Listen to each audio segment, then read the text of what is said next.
Je n'ai jamais cru aux histoires d'expériences de mort imminente. Mais que diriez-vous si je vous disais que j'étais mort pendant 6 minutes et que ce que mon âme a crié a tout changé?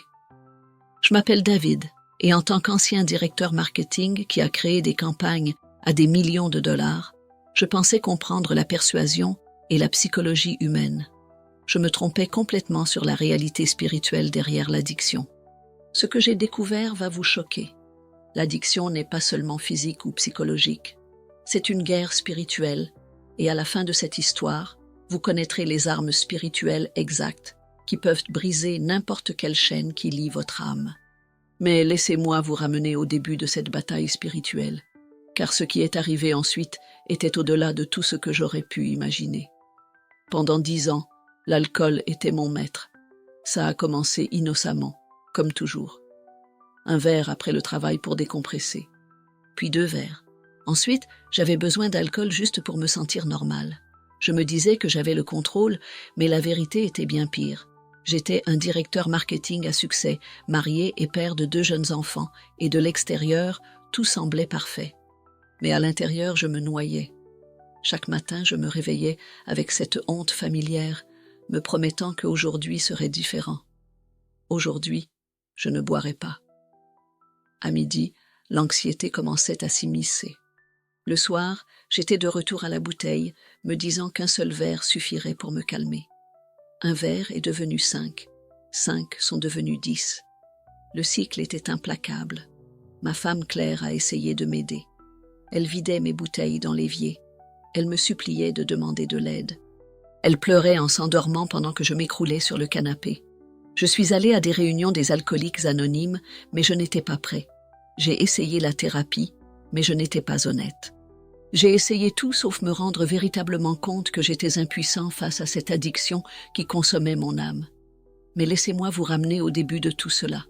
La nuit où tout a changé a commencé comme tant d'autres. J'avais eu une journée particulièrement stressante au travail, et au lieu de rentrer chez ma famille, je m'étais arrêté dans mon bar habituel. Un verre est devenu 10, et d'une manière ou d'une autre, j'ai réussi à conduire jusqu'à chez moi, bien que je n'ai aucun souvenir de ce trajet. Claire m'attendait, et nous avons eu la dispute ultime.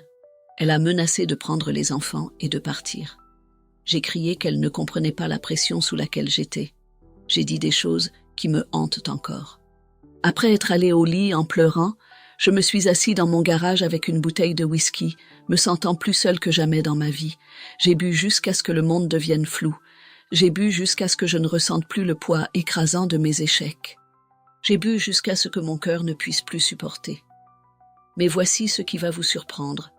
Ce que j'ai découvert ensuite sur l'addiction a complètement changé ma perception des raisons pour lesquelles les gens ne peuvent pas s'en libérer.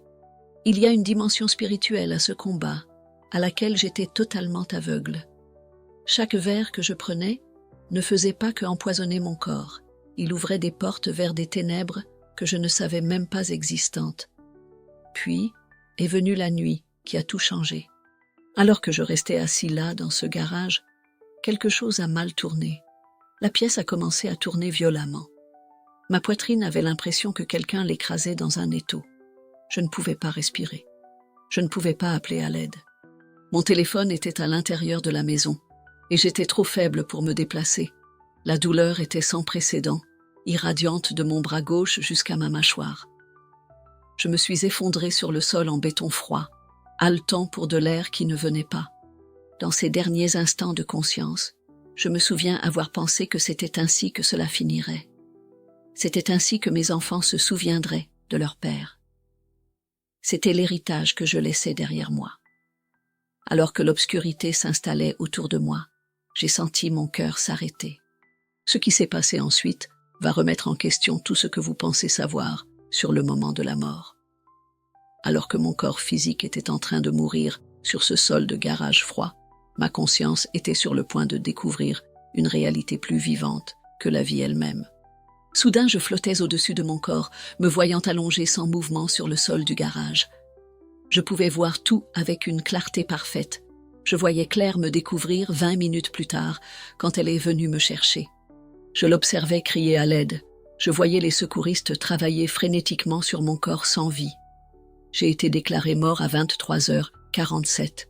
Mon cœur s'était arrêté, et je n'avais aucune activité cérébrale pendant 6 minutes complètes. Mais je n'étais pas parti. J'étais plus vivant que je ne l'avais jamais été. Je me suis retrouvé dans un tunnel de lumière qui semblait s'étendre à l'infini. La lumière n'était pas seulement brillante, elle était vivante. Elle pulsait d'amour, de chaleur et de paix que je n'avais jamais expérimenté dans ma vie terrestre. En avançant à travers ce tunnel, j'ai ressenti chaque fardeau que j'avais porté, chaque honte, chaque peur se dissoudre de mon âme. Puis j'ai vu quelque chose qui a tout changé. Au bout du tunnel se tenait une figure de lumière pure.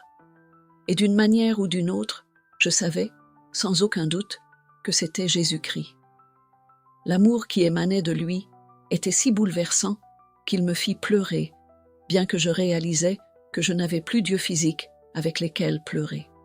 Pourtant, d'une manière ou d'une autre, je pleurais des larmes de joie pure. Il ne parla pas avec des mots, mais j'entendis sa voix dans mon cœur, et c'était le son le plus beau que j'ai jamais entendu. Il dit « David, je sais tout de toi. Je connais ta douleur, tes luttes, ton addiction. Je connais la honte que tu portes, mais je connais aussi ton cœur, et tu es profondément aimé. Mais la revue de ma vie ne consistait pas seulement à voir mon passé. C'était aussi une compréhension de la guerre invisible qui faisait rage pour mon âme. Ce que Jésus me montra ensuite révéla la vérité choquante sur l'addiction que aucun médecin, thérapeute ou programme de réhabilitation ne m'avait jamais dite. À ce moment-là, j'ai vécu ce que je peux appeler une revue de vie. Pas d'une manière jugementale que j'avais toujours imaginée, mais à travers le prisme d'un amour et d'une compréhension infinie. J'ai vu chaque moment de ma vie, mais plus important encore, j'ai ressenti l'impact de chaque choix que j'avais fait. J'ai ressenti la douleur que j'avais causée à Claire lorsque j'ai choisi l'alcool plutôt que notre mariage. J'ai ressenti la confusion et la douleur dans le cœur de mes enfants lorsque papa était trop ivre pour jouer avec eux. J'ai ressenti la déception dans le cœur de mes parents en voyant leur fils se détruire. Et puis quelque chose se produisit que je n'avais jamais prévu. Le jugement que j'appréhendais ne vint jamais. Au lieu de cela, j'ai ressenti un amour et une compréhension écrasants de la part de Christ lui-même. Mais voici ce qui me choqua le plus. J'ai également vu comment l'alcool ne détruisait pas seulement mon corps ou mes relations. J'ai vu la réalité spirituelle de ce qu'est vraiment l'addiction. J'ai vu des entités sombres, des forces spirituelles qui s'étaient attachées à mon addiction, se nourrissant de mon désespoir, devenant plus fortes chaque fois que je prenais un verre. Ce n'étaient pas des métaphores ou des symboles. Ce étaient de véritables êtres spirituels qui influençaient mes pensées, mes envies, mon incapacité à me libérer. Pensez-y de cette manière. Vous savez cette voix qui chuchote « juste un verre de plus » lorsque vous essayez d'arrêter? Cette voix qui ressemble à la vôtre mais qui vous pousse vers la destruction? Ce n'est pas votre voix, ce sont elles. Je pouvais littéralement voir ces entités sombres se nourrir de mon désespoir, devenant plus fortes à chaque gorgée que je prenais. Reste avec moi ici, car ce que Jésus m'a montré ensuite changera ta perception de chaque rechute, de chaque moment de juste une fois de plus. Chaque fois que je buvais, j'ouvrais des portes à l'obscurité que je ne savais même pas exister. Je donnais à ces entités la permission d'agir dans ma vie, d'influencer mes décisions, de me plonger davantage dans le désespoir et l'isolement. C'est alors qu'il m'a parlé directement, et le message que j'ai reçu va te choquer. Il a dit « David, l'alcool ne fait pas que poisonner ton corps, il empoisonne ton âme. Il te sépare de moi, de ta famille, de ta véritable raison d'être. L'ennemi utilise l'addiction pour voler, tuer et détruire. Mais je suis venu pour que tu aies la vie et que tu l'aies en abondance. » Puis, il m'a montré quelque chose qui m'a fait pleurer. Il m'a montré mes enfants grands et le chemin qu'ils prenaient si je ne revenais pas et ne brisais pas cette malédiction générationnelle. J'ai vu mon fils de 5 ans, Michel, à l'âge de 25 ans, assis dans son propre garage avec une bouteille, répétant mes mots exacts, juste un verre pour me détendre. J'ai vu ma fille Emma à 30 ans, versant du vin pour faire face à sa propre douleur, utilisant les mêmes excuses que j'avais utilisées. Les chaînes spirituelles n'étaient pas seulement autour de mes chevilles, elles étaient enroulées autour de l'avenir de mes enfants. Jésus m'a révélé que chaque personne luttant contre l'addiction se bat dans la même bataille spirituelle. Les substances ne sont que les armes que l'ennemi utilise Mais la vraie guerre est pour nos âmes, pour notre connexion avec Dieu, pour notre capacité à aimer et à être aimé. Il m'a dit, « L'avertissement que tu dois partager est le suivant. L'addiction n'est pas une maladie que tu peux gérer. C'est une prison spirituelle qui ne peut être déverrouillée qu'en te soumettant complètement à moi. Des mesures partielles ne fonctionneront pas. L'activité religieuse ne suffira pas. Seule une soumission complète et le pouvoir de mon esprit peuvent briser ces chaînes. Mais ensuite est venu le choix, qui déterminerait non seulement mon destin, mais le destin de ma famille. Jésus m'a regardé avec des yeux pleins de compassion et a dit, « David, tu peux rester ici avec moi dans la paix parfaite, ou tu peux revenir et te battre dans cette bataille. Si tu reviens, cela ne sera pas facile. Tu feras face aux mêmes tentations, à la même guerre spirituelle, mais tu ne la feras plus jamais seul. Le choix t'appartient. » J'ai pensé à mes enfants, à Claire, à toutes les personnes qui pourraient être sauvées si je partageais ce message. J'ai pensé à la réalité spirituelle que j'avais témoignée et à l'urgence de l'avertissement que j'avais reçu. Avec cette connaissance, j'ai fait mon choix. Je choisis de revenir, lui ai-je dit. Mais je ne peux pas faire cela par ma propre force. J'ai besoin de ta puissance pour briser ces chaînes. Jésus a souri. Et ce sourire était comme le lever du soleil après la nuit la plus sombre.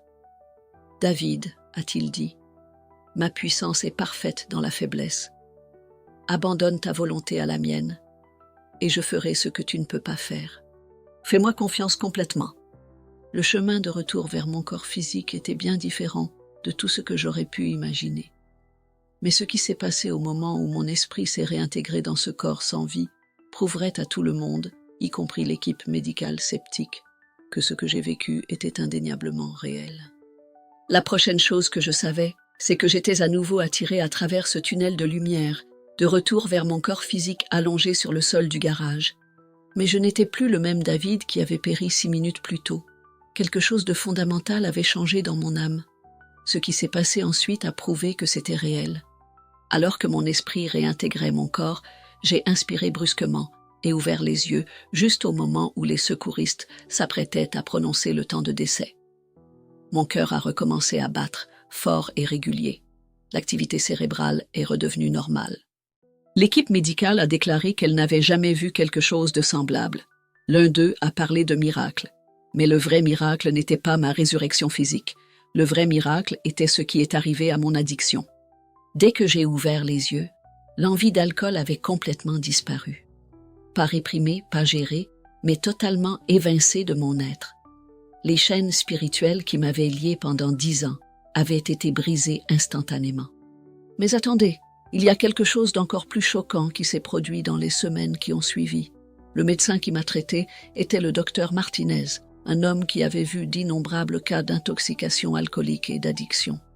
Quand je lui ai raconté ce que j'avais vécu, il était sceptique au début. Mais quand il n'a montré aucun signe de sevrage, quand ma chimie corporelle s'est normalisée en quelques heures au lieu de jours, quand les évaluations psychologiques ont montré aucune trace des schémas de pensée obsessionnels qui caractérisent l'addiction, il a dit « David, j'exerce la médecine depuis 30 ans. Ce que je vois en toi n'est pas scientifiquement explicable. Quelque chose de surnaturel s'est produit. Ma femme Claire a pensé que j'étais délirant quand je lui ai d'abord raconté mon expérience.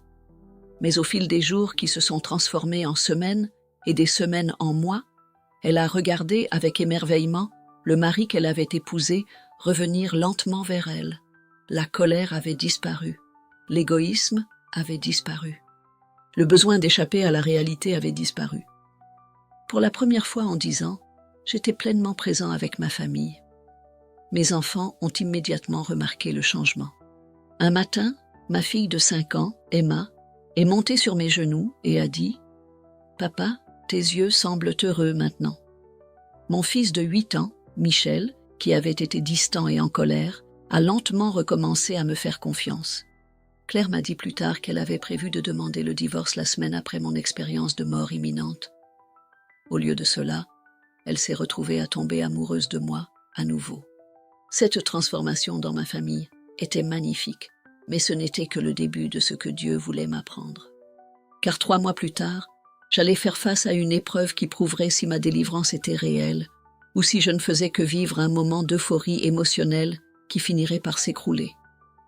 C'était il y a 5 ans, et voici ce que j'ai appris depuis. Le royaume spirituel est plus réel que le monde physique que nous voyons autour de nous. L'addiction n'est pas seulement un problème physique ou psychologique, c'est une bataille spirituelle qui nécessite des armes spirituelles. La prière, la soumission à Dieu, la communion avec d'autres croyants et l'honnêteté totale concernant notre impuissance ne sont pas juste des outils utiles, ce sont des armes essentielles dans cette guerre. Laissez-moi vous parler de la nuit où j'ai failli tout jeter à nouveau. 3 mois après mon expérience, Claire et moi avons eu une autre dispute. Pendant un instant, cette vieille voix a murmuré « Un verre ne fera pas de mal ». Mais voici ce qui était différent cette fois. Je pouvais littéralement voir la bataille spirituelle se dérouler autour de moi. J'ai vu ces mêmes entités sombres tourner autour, attendant que j'ouvre à nouveau cette porte. Au lieu de saisir une bouteille, je me suis agenouillée et j'ai soumis ce moment à Dieu. L'envie a disparu instantanément. J'ai appris que le plus grand mensonge de l'ennemi est que nous pouvons surmonter l'addiction par notre seule volonté. J'ai essayé cela pendant 10 ans et j'ai échoué chaque fois. Ce n'est que lorsque j'ai totalement soumis ma volonté à la volonté de Dieu que les chaînes ont été brisées. Pas pliées, pas étirées, mais complètement pulvérisées. J'ai aussi appris que Dieu ne veut pas seulement nous libérer de nos dépendances. Il veut utiliser nos témoignages pour libérer les autres. Depuis mon expérience, j'ai partagé cette histoire avec des centaines de personnes qui luttent contre l'addiction. J'ai vu des miracles se produire lorsque des gens se rendent complètement à Christ. J'ai vu les mêmes chaînes qui m'ont retenu pendant 10 ans se briser en un instant lorsque les gens s'abandonnent vraiment. Mais j'ai aussi vu des personnes qui essaient d'utiliser Dieu comme un plan de secours, qui désirent la liberté de l'addiction, mais ne veulent pas lui remettre totalement leur vie. Ça ne fonctionne pas comme ça. Jésus ne recherche pas des clients, il veut des disciples. Il n'est pas intéressé par une simple modification de comportement, il s'intéresse à une transformation du cœur. Voici ce qui m'a le plus choqué dans ma guérison. Ce n'était pas seulement une question d'alcool. 6 mois après mon expérience, mon voisin Jim m'a confié qu'il ne pouvait pas s'empêcher de vérifier son téléphone toutes les 5 minutes. C'est comme si quelque chose me poussait à faire défiler, a-t-il dit. J'ai reconnu la même guerre spirituelle que j'avais affrontée. Le principe que j'ai appris s'applique à toutes les formes d'addiction. Permettez-moi de vous poser une question qui pourrait vous surprendre. Quand avez-vous passé une semaine entière sans cette chose sur laquelle vous savez que vous comptez trop? Que ce soit l'alcool, votre téléphone, Netflix, le shopping ou autre chose complètement différente. Voici le principe universel qui s'applique à toutes les formes d'addiction, que ce soit l'alcool, les drogues, la pornographie, le jeu ou toute autre substance ou comportement qui contrôle votre vie. Vous ne pouvez pas vaincre un ennemi spirituel avec des armes physiques. Vous ne pouvez pas briser des chaînes spirituelles par la volonté humaine. Vous avez besoin de puissance spirituelle, et cette puissance ne vient que par une remise totale à Jésus-Christ. Si vous regardez cela et luttez avec une forme d'addiction, je veux que vous sachiez qu'il y a de l'espoir. Pas le faux espoir d'un programme en 12 étapes ou d'un centre de réhabilitation, bien que ces options puissent être des outils utiles. Je parle de l'espoir surnaturel, l'espoir qui vient du fait de savoir que la même puissance qui a ressuscité Jésus des morts vit en ceux qui lui remettent véritablement leur vie. Mais je dois aussi vous avertir d'un sujet qui pourrait être une question de vie ou de mort. Les forces spirituelles qui alimentent la dépendance sont réelles et elles ne vont pas abandonner sans se battre. Si vous décidez de vraiment consacrer votre vie à Christ, vous ferez face à une guerre spirituelle comme vous ne l'avez jamais vécue auparavant.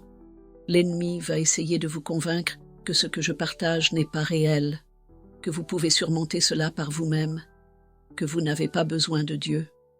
Ne croyez pas à ces mensonges. Je les ai crus pendant 10 ans, et ils ont presque détruit ma famille et coûté ma vie. La seule raison pour laquelle je suis ici aujourd'hui, c'est parce que Dieu a eu pitié de moi et m'a donné une seconde chance que je ne méritais pas. L'avertissement que j'ai reçu dans ce royaume spirituel était clair. Le temps presse. Pas seulement pour les individus aux prises avec la dépendance, mais pour nos familles, nos communautés, notre nation. Les taux de dépendance explosent, les taux de suicide montent en flèche, les familles sont détruites et trop de gens cherchent des solutions au mauvais endroit. La solution n'est pas davantage de programmes gouvernementaux ou de meilleures installations de traitement, même si cela a son importance. La solution n'est pas une pensée positive ou des techniques de modification du comportement. La solution est un réveil spirituel, une reconnaissance que nous menons une bataille spirituelle qui nécessite des armes spirituelles. Je veux partager quelque chose avec vous que Jésus m'a révélé à propos des temps dans lesquels nous vivons. Il m'a montré que la dépendance est l'une des principales armes que l'ennemi utilise pour détruire cette génération. Chaque personne liée par la dépendance est quelqu'un qui ne peut pas remplir son but donné par Dieu. J'ai vu cela dans ma vision. Des quartiers entiers où les parents étaient trop enchaînés par des substances pour enseigner à leurs enfants ce qui est bien ou mal. Des écoles où les enseignants ne pouvaient pas atteindre les enfants parce que le traumatisme générationnel criait plus fort que n'importe quelle leçon. J'ai vu la dépendance se répandre comme un virus spirituel, passant de maison en maison, de famille en famille, jusqu'à ce que des communautés entières soient piégées dans les ténèbres. Mais il m'a aussi montré qu'il élève une armée de personnes qui ont été délivrées de la dépendance pour partager leurs témoignages et mener d'autres vers la liberté. Des personnes qui comprennent la nature spirituelle de la bataille parce qu'elles l'ont combattue et gagnée par sa puissance. Si vous êtes prêts à rejoindre cette armée d'âmes délivrées, si vous êtes prêts à briser les chaînes qui ont retenu votre famille captive pendant des générations, alors ce que je m'apprête à partager avec vous est la prière exacte qui a ouvert la porte à ma liberté. Mais comprenez bien, ce ne sont pas que des mots, c'est une vraie guerre spirituelle. Je veux faire une pause ici car ce que je m'apprête à partager avec vous est la prière exacte qui a changé ma vie. Mais avant que vous ne la priez, vous devez comprendre quelque chose. Ce n'est pas une formule magique, c'est une guerre spirituelle, et au moment où vous vous tournerez vers Dieu, l'ennemi se battra plus que jamais. Si vous luttez contre une dépendance en ce moment, je veux que vous priez cette prière avec moi. Ne vous contentez pas d'écouter les mots, ressentez-les avec tout votre cœur. Jésus, je te remets ma vie complètement. Je confesse que je suis impuissant face à ma dépendance et que ma vie est devenue ingérable. Je crois que tu es mort sur la croix pour payer le prix de mes péchés et que tu es ressuscité d'entre les morts pour me donner une nouvelle vie.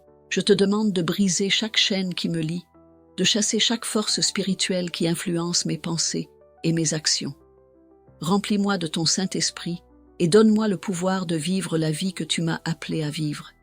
Je te remets ma volonté pour ta volonté. Utilise mon témoignage pour libérer les autres. Au nom de Jésus, Amen. Si vous avez prié cette prière avec une foi sincère, tout vient de changer. Le même pouvoir qui a ressuscité Christ d'entre les morts vit maintenant en vous. Mais ne vous attendez pas à des émotions.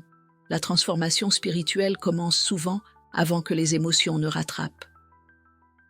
En ce moment, remerciez Dieu pour avoir brisé vos chaînes et déclarez « Je suis libre. Je suis à lui. Ma vieille vie est morte. » Notez la date d'aujourd'hui. C'est votre anniversaire spirituel. Partagez ce moment avec quelqu'un qui vous aime. Votre chemin vers la liberté commence maintenant. Mais rappelez-vous, ce n'est que le début de votre voyage. Vous devez vous connecter avec d'autres croyants qui peuvent vous soutenir et vous tenir responsable. Vous devez lire la parole de Dieu quotidiennement pour renouveler votre esprit avec sa vérité. Vous devez prier constamment pour maintenir votre connexion à la source de pouvoir qui soutiendra votre liberté. Surtout, vous devez partager votre témoignage. L'ennemi perd son pouvoir sur vous au moment où vous commencez à partager comment Dieu vous a libéré. Votre histoire a le pouvoir de briser des chaînes dans la vie des autres. Ne la gardez pas pour vous. Claire m'a dit plus tard quelque chose qui m'a brisé le cœur. Pendant 3 ans, elle a justifié mes comportements lors des réunions de famille. Elle m'a soutenue lors des événements professionnels, a nettoyé mes déversements parce qu'elle pensait qu'elle aidait. Elle a dit « David, je pensais que l'amour voulait dire te protéger des conséquences. Je ne réalisais pas que j'alimentais en fait le monstre qui te détruisait. » Ces paroles m'ont frappé comme un éclair. Pour ceux d'entre vous qui regardent et qui ont un être cher aux prises avec une dépendance, je veux que vous compreniez quelque chose d'essentiel. Vous ne pouvez pas aimer quelqu'un jusqu'à ce qu'il guérisse. Vous ne pouvez pas permettre à quelqu'un d'accéder à sa liberté. Mais vous pouvez prier pour leur délivrance avec ferveur. Vous pouvez jeûner pour eux. Vous pouvez déclarer la vérité de Dieu sur leur situation au lieu d'accepter les mensonges de l'ennemi. Arrêtez de faire des excuses pour leur comportement. Arrêtez de nettoyer leurs dégâts. Arrêtez de faire semblant que leur dépendance ne détruit pas votre famille. Aimez-les suffisamment pour établir des limites et laissez-les faire face aux conséquences de leurs choix. Parfois, la chose la plus aimante que vous puissiez faire pour quelqu'un est de le laisser toucher le fond pour qu'il lève les yeux et crie vers Dieu. Maintenant, voici quelque chose qui pourrait vous mettre mal à l'aise, et cela devrait. Je veux aussi m'adresser à ceux d'entre vous qui pensent qu'ils n'ont pas de dépendance parce que leur vice est socialement acceptable. Peut-être que vous ne buvez pas tous les jours, mais vous ne pouvez pas imaginer aller à un événement social sans alcool. Peut-être que vous ne consommez pas de drogues illégales, mais vous dépendez de médicaments prescrits dont vous n'avez plus besoin médicalement. Peut-être que vous ne pariez pas votre épargne de toute une vie, mais vous passez des heures chaque jour à faire défiler les réseaux sociaux ou à regarder des séries pour échapper à la réalité. Les principes spirituels que je partage s'appliquent à tout comportement ou substance qui contrôle vos pensées, influence vos décisions et vous empêche de vivre la vie que Dieu vous a appelé à vivre. Si vous ne pouvez pas passer une semaine sans quelque chose, si vous mentez sur la quantité que vous utilisez, si vous cachez votre comportement aux personnes qui vous aiment, vous devez examiner si cette chose est devenue une idole dans votre vie. Votre histoire n'est pas terminée. Peu importe depuis combien de temps vous êtes liés, peu importe combien de fois vous avez essayé et échoué, peu importe ce que vous avez fait ou ce qui a été fait contre vous, la miséricorde de Dieu est nouvelle chaque matin. Le même Jésus qui m'a délivré de 10 ans de dépendance est prêt à vous délivrer aujourd'hui. Mais vous devez choisir. Vous devez vous abandonner. Vous devez lui faire confiance complètement. Les demi-mesures ne fonctionneront pas. Un abandon partiel ne fonctionnera pas. Il veut tout de vous ou il ne veut rien. Le choix vous appartient, mais choisissez vite. Le temps presse et l'ennemi travaille sans relâche pour détruire le plus de vie possible. Ne laissez pas la vôtre en faire partie. Ne laissez pas ce message s'arrêter avec vous. Chaque abonnement sauve des âmes. Quand vous appuyez sur ce bouton s'abonner et sur la cloche, vous rejoignez une armée de témoignages libérateurs touchant des personnes dans leur heure la plus sombre. Votre prochaine vidéo recommandée pourrait être l'histoire salvatrice dont quelqu'un a désespérément besoin. Abonnez-vous maintenant, non pas pour moi, mais pour la personne que Dieu veut atteindre à travers votre fil d'actualité. Aujourd'hui marque 5 ans depuis que ce sol de garage est devenu mon hôtel. Claire et moi avons renouvelé nos vœux de mariage le mois dernier. Mes enfants me font complètement confiance. L'envie a complètement disparu. Non pas gérée, mais totalement éliminée. Ce n'est pas une question de volonté, c'est une question de pouvoir surnaturel qui brise les chaînes générationnelles pour toujours. Vous ne vous battez pas seulement pour votre propre âme, vous luttez pour briser des malédictions générationnelles qui ont tourmenté votre lignée depuis des décennies. Vos enfants vous observent. La liberté spirituelle de vos futurs petits-enfants dépend de votre courage aujourd'hui. La croix a déjà remporté cette bataille il y a 2000 ans. Votre liberté est acquise et vous attend. Mais quelqu'un doit s'étendre et la saisir. Jésus vous attend, les mains marquées par les clous tendus vers vous, murmurant votre nom. Quelle sera votre réponse? L'ennemi sait que son temps est court et l'addiction est son arme contre cette génération. Mais voici la vérité qui vous libère. Jésus a déjà remporté cette bataille il y a 2000 ans. Votre liberté est acquise et vous attend. Chaque jour de retard, ces chaînes deviennent plus solides, mais un moment de véritable abandon les brise pour toujours. Le même pouvoir qui a ressuscité Christ d'entre les morts vit en tous ceux qui l'appellent vraiment. En ce moment, inclinez la tête et priez avec moi. Jésus, je te remets mon addiction et ma vie complètement. Brise chaque chaîne qui me lie. Remplis-moi de ton Saint-Esprit et donne-moi le pouvoir de vivre libre. En ton nom. Amen. Si vous avez prié cette prière, commentez « Je suis libre » ci-dessous. Votre témoignage pourrait sauver la vie de quelqu'un d'autre. Les 6 minutes que j'ai passées mort étaient les minutes les plus importantes de ma vie, car elles m'ont montré la réalité de l'éternité et l'urgence de la bataille que nous menons pour les âmes. N'attendez pas d'être sur votre lit de mort pour remettre votre vie à Christ. Faites-le aujourd'hui. Faites-le maintenant. Votre vie, votre famille et votre éternité en dépendent.